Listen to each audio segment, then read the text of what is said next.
In a world teeming with diverse personalities and countless interactions, it's vital to navigate our relationships with wisdom and discernment. Today we're exploring a particularly intriguing aspect of Stoic philosophy that teaches us not just whom to help, but perhaps more importantly, whom we should think twice about helping. Stoicism, with its deep roots in logic and virtue, offers us a unique lens to scrutinize human behavior, highlighting 8 types of people who might not benefit from our assistance in the ways we hope. As we delve into these insights, you'll discover how to protect your energy, invest in reciprocal relationships, and foster genuine growth, both in yourself and others. Join me in uncovering these Stoic teachings that challenge us to choose wisely who deserves our time and energy, ensuring our efforts are as effective as they are well-intentioned. If you appreciate the insights we're diving into today, a simple free favor I'll ask from you is to hit that subscribe button. And make sure you don't skip any part of the video, especially because the last group we discuss is the most crucial one. You definitely don't want to miss it. Let's go. Number 1. The ingrates. We've all encountered someone who, regardless of the amount of effort and care we put into helping them, seems perpetually dissatisfied. It's akin to filling a colander with water and watching it all leak out, leaving nothing behind. In such interactions, it often feels like our kindness evaporates before it can even be acknowledged. In Stoic philosophy, there's a valuable lesson about focusing on internal rather than external validation. Stoicism encourages us to perform acts of kindness because they are aligned with our values and virtues, not because we expect to be showered with gratitude or recognition in return. Marcus Aurelius wrote extensively about performing right actions for their own sake and not for the applause that might come afterward. This mindset helps us remain centered and true to our moral compass, regardless of the response, or lack thereof, that we might encounter. However, Stoicism also teaches the importance of protecting our mental energy. It's essential to recognize when our continuous efforts are met with consistent ingratitude, as this can lead to emotional exhaustion and cynicism. While we should not base our actions solely on the outcomes or reactions they provoke, we must also guard against becoming depleted by those who take without giving back in any form. This isn't about cutting people off at the first sign of ingratitude, but about observing patterns and recognizing when a relationship is disproportionately draining. When dealing with ingrates, it's important to apply another Stoic principle, the dichotomy of control. This principle teaches us to differentiate between what we can control, our actions and intentions, and what we cannot, others' reactions and feelings. By focusing on our sphere of control, we can continue to act according to our values without becoming overly invested in or disheartened by the reactions of others. As we interact with those who might never seem satisfied, let's remember to maintain our commitment to our virtues, recognize the limits of our influence on others' feelings, and safeguard our inner tranquility by not allowing the lack of gratitude to diminish our drive to do good. This balance allows us to remain generous and empathetic without draining the very qualities that motivate our benevolence. Number 2. The lazy. You've undoubtedly come across this type before. Individuals who seem to have an allergy to effort and a talent for dodging responsibilities. They're the ones who always find a reason not to engage, not to improve, and not to contribute. In the realm of Stoicism, we place high value on virtues like discipline and diligence. Stoicism isn't just about enduring hardships. It's about seeing the intrinsic value in work and effort. The Stoic philosopher Seneca wrote extensively about the role of hard work in shaping our character and fortifying our souls. According to him, it's not the outcomes of hard work that matter most, but the personal growth and resilience we develop along the way. Through discipline, we refine our character and become better equipped to handle whatever life throws our way. However, when we encounter someone who habitually avoids effort, our instinct might be to help by picking up their slack. While this might seem like a kindness, it's often a disservice. By continually covering for someone's laziness, we're not really helping them at all. Instead, we are enabling a detrimental habit that stunts their personal growth. If we continually shield others from the consequences of their inaction, they never experience the necessary discomfort that can spark personal development. From a Stoic perspective, enabling such behavior contradicts the very essence of personal and ethical development. Stoicism teaches that each individual must face their responsibilities and the natural consequences of their actions. This is how we learn, grow, and achieve genuine progress. Enabling someone's laziness not only hampers their growth, but can also breed resentment and imbalance in relationships. When dealing with the lazy, it's important to practice the Stoic principle of wisdom, knowing when our help is truly beneficial and when it is merely an enablement of poor habits. We should encourage self-reliance and accountability, not because we care less, but because we care correctly. By setting clear expectations and allowing natural consequences to teach where our words cannot, we help others discover the value of effort and the personal satisfaction that comes from overcoming laziness. Number 3. The irresponsible. This group is characterized by a seemingly chronic inability to accept responsibility for their actions and the outcomes they cause. We all know someone like this. They drop the ball, miss deadlines, or create chaos, but somehow it's never their fault. The excuses are endless, and accountability is nowhere to be found.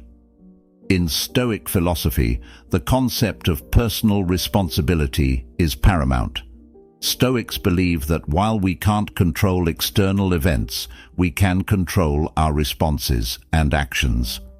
Epictetus emphasized that our main task in life is to align our actions with our rational understanding of good and virtue. This alignment requires owning our actions and their impacts, as taking responsibility is foundational to our integrity and character development. However, what happens when we constantly bail out someone who refuses to take responsibility for their actions? When we cover for them, make excuses, or fix their mistakes without holding them accountable, we may believe we're helping.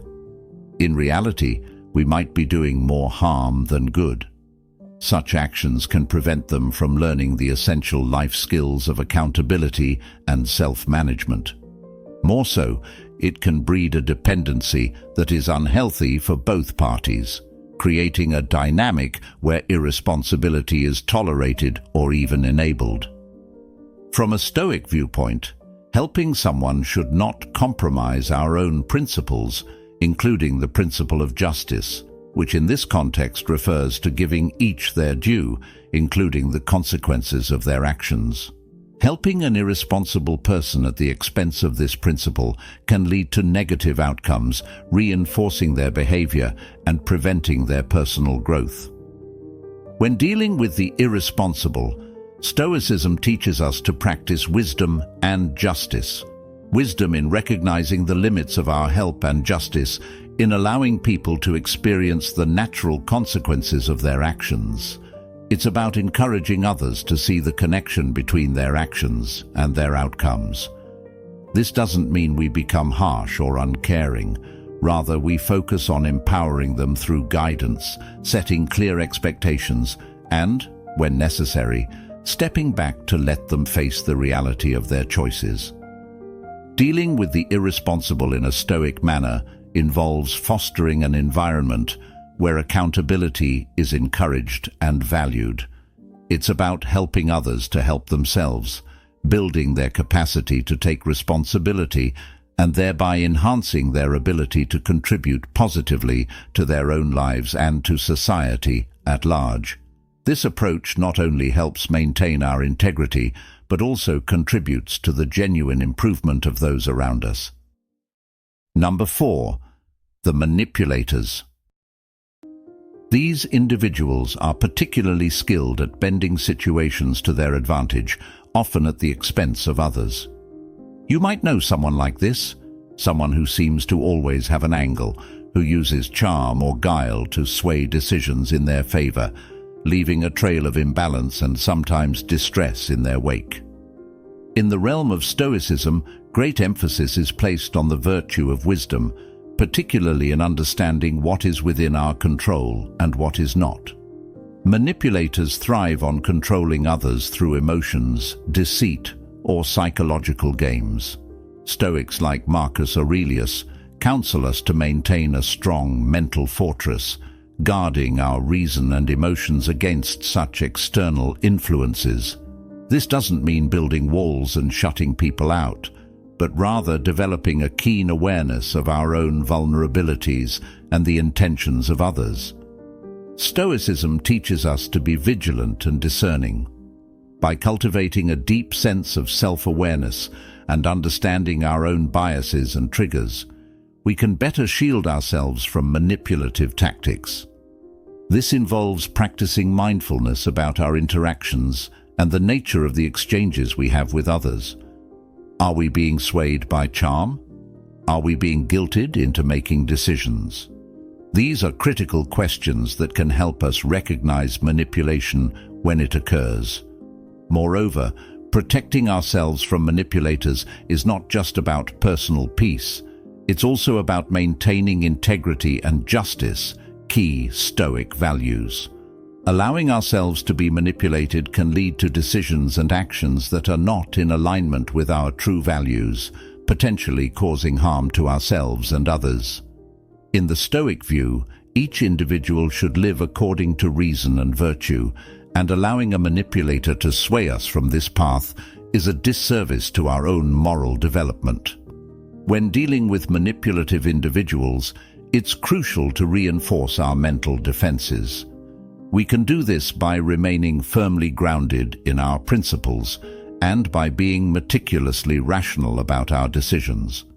We should engage with others transparently and encourage honest dialogue, reducing the shadows in which manipulators operate. It's also helpful to set clear boundaries, communicating directly and effectively about what is acceptable and what is not in our interactions. Facing manipulators with a Stoic mindset involves recognizing the play of control, understanding our role within it, and consciously choosing to not participate in a dynamic that undermines our autonomy. This approach not only preserves our inner tranquility, but also ensures our actions remain just and aligned with our deepest values. Number 5. The perpetual critics. This group is tough to please. No matter the effort or the outcome, they have a knack for finding flaws and shortcomings. Their criticism rarely comes with encouragement or constructive feedback. Instead, it tends to be relentless and often harsh. You might recognize these people in your life. They're the ones who can dampen the spirits of an entire room with just a few words. Stoicism, however, offers a robust framework for dealing with this type of negativity. It doesn't teach us to passively accept poor treatment or unfair criticism.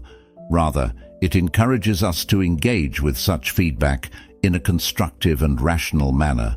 The philosophy urges us to distinguish between criticism that is useful and that which is merely destructive.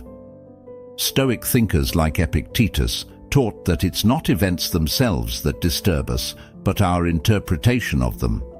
Therefore, when faced with criticism, it's essential to analyze it critically, separating useful insights that can foster growth from negative comments that serve no purpose other than to belittle or undermine.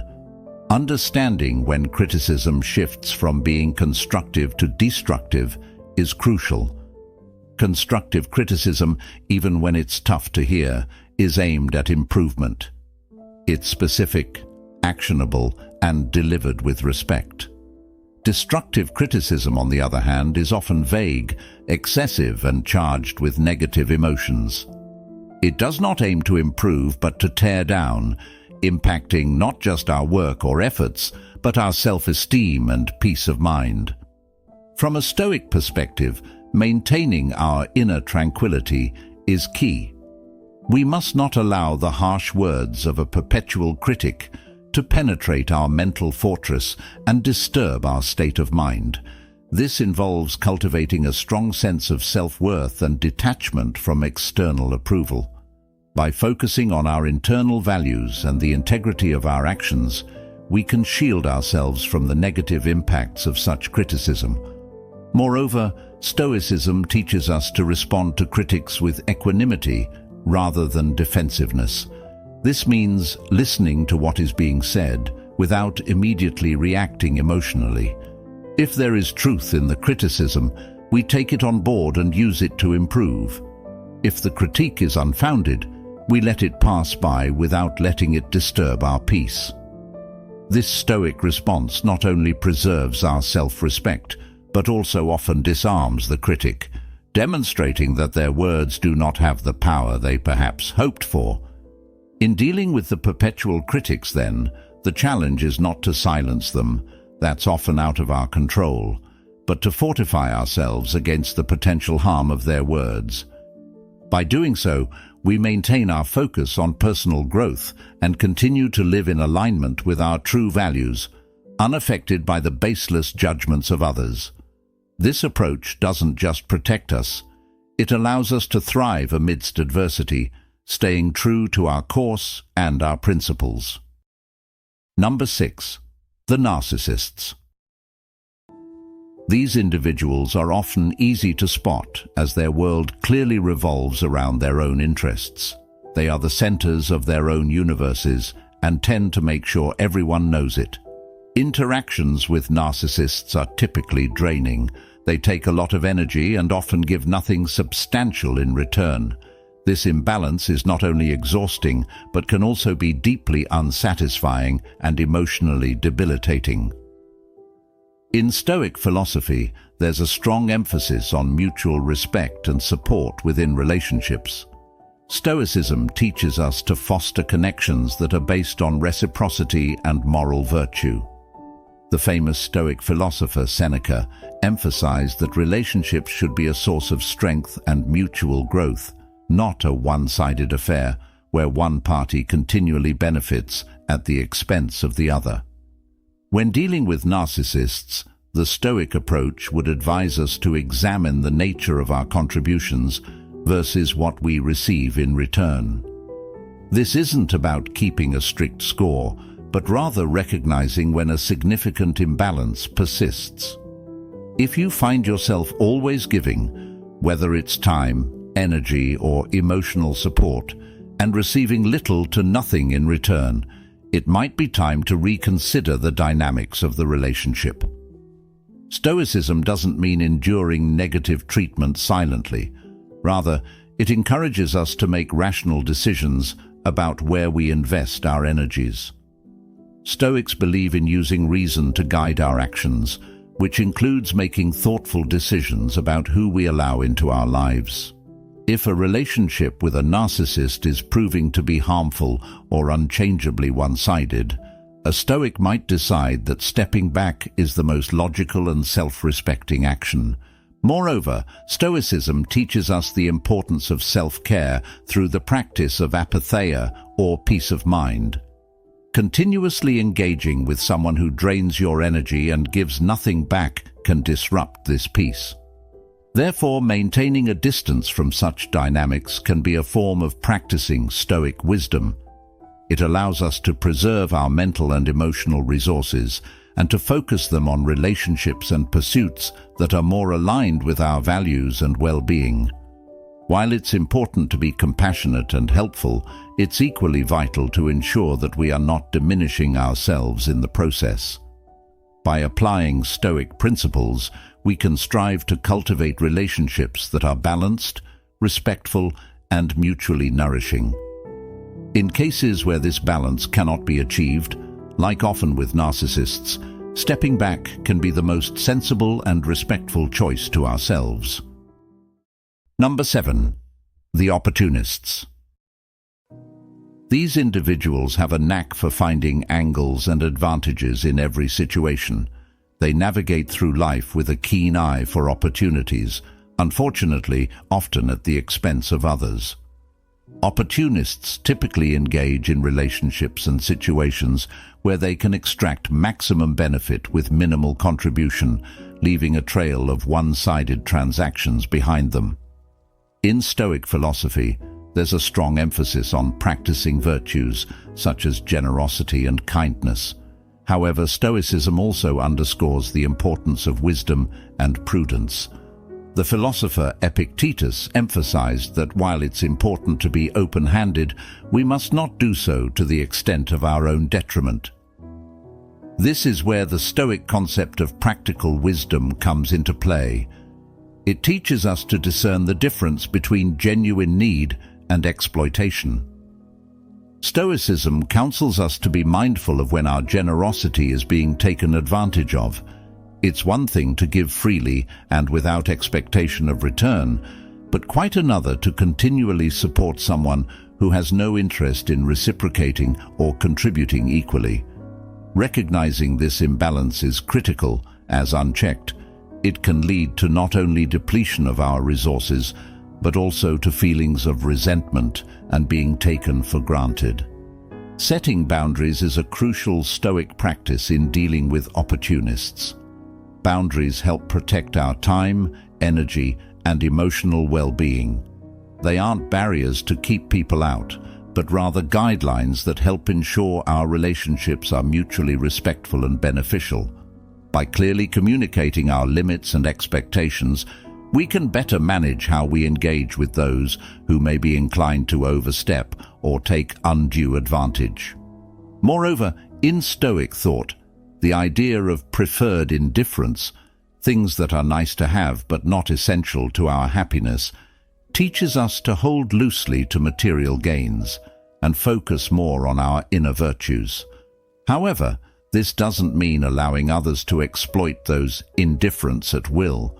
Instead, we are taught to use them wisely in ways that align with our values and contribute to the common good, not just to the good of those who might wish to use us for their ends. In dealing with opportunists, Stoicism doesn't advocate for a cessation of generosity, but recommends a balanced approach where generosity is tempered with wisdom. This balance allows us to help others genuinely and sustainably without compromising our well-being or principles. In essence, it encourages us not only to be good, but also to be wise in our goodness. Number 8. The envious. These individuals can be particularly challenging to interact with because they often begrudge others' successes and achievements. Their envy can manifest as subtle jabs or outright hostility, making any accomplishments feel overshadowed by their negative reactions. Stoicism provides a valuable lens through which to view and deal with envy. According to Stoic philosophy, emotions like envy stem from false beliefs about the importance of external things such as wealth, status, or recognition. Stoics teach that true value lies in our own virtue and character, not in external accolades or possessions. Marcus Aurelius often wrote about focusing on one's own actions and maintaining inner virtue regardless of external circumstances. This perspective helps us understand that the envy of others is a reflection of their internal struggles and insecurities, not a true measure of our worth or achievements. Moreover, Stoicism encourages us to maintain equanimity, calmness, and composure in the face of both praise and criticism.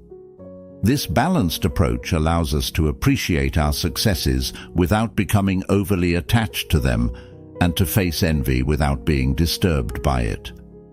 When we encounter envy, Stoicism teaches us to respond with empathy rather than resentment, understanding that envy is often a sign of someone's dissatisfaction with their own life can help us approach such individuals with compassion rather than defensiveness. Stoicism also reminds us to focus steadfastly on our own path and progress. It teaches that our primary duty is to cultivate our character and live in accordance with reason. By keeping our attention on our personal development and staying true to our ethical principles, we naturally protect ourselves from being swayed by the negative energies of the envious. This focus ensures that our energy is invested constructively in our growth and in contributing positively to the world around us, rather than being drained by the negativity of others. In handling relationships with envious individuals, Stoicism doesn't suggest cutting them off or harboring negative feelings. Instead, it advocates for understanding the root of their emotions and continuing to act with integrity, regardless of how others may perceive or react to our successes. In this way, we not only maintain our peace of mind, but also set an example of how to manage success and recognition with grace and humility. By adopting a Stoic approach to dealing with envy, we empower ourselves to remain unaffected by external opinions and focused on what truly matters, our own moral and personal development. This not only enriches our lives, but also offers a serene path forward, free from the disturbances that envy can cause in our social and professional circles. And there you have it, a journey through understanding the types of people who may challenge our peace, but also teach us about our own strengths and values. Remember, in the landscape of life, our greatest power lies in where we place our focus and how we choose to respond to the challenges we encounter. Embrace your path with courage and wisdom, knowing that every interaction is an opportunity to practice virtue and deepen your understanding of both yourself and others. Thank you for joining me today on Stoic Journal. If you found this discussion enlightening, be sure to check out the video popping up on your screen now for more insights into living a Stoic life. Don't forget to like, subscribe, and share this video with those who might benefit from a little more Stoic wisdom in their lives. Thanks for being part of our community, and until next time, keep striving for excellence with tranquility.